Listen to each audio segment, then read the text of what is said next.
Bismillahirrahmanirrahim.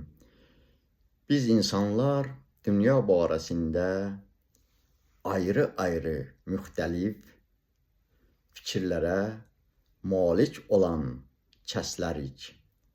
İmam Əli əleyhissalam isə görün dünya barəsində nə buyurmuşdur? Dünya bədənləri köhnəldir, yəni qocaldır, rahatlığın azlığı ilə.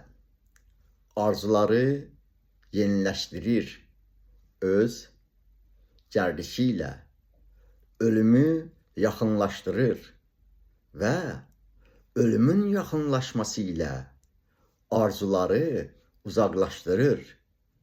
Dünyaya qalib gələn, yəni onun malını əldə edən, onları qoruyaraq artırmaq üçün əziyyətə düşdü.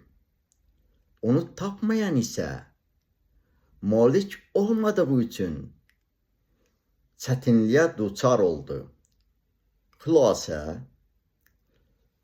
dünya həm kamına çatan, həm də çatmayan üçün əzab, əziyyət diyarıdır.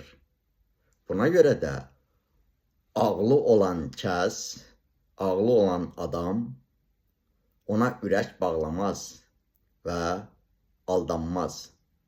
Allah həmd eləyir İzzət Cəlalına bizləri nəfsi istəklərimizdən qorusun.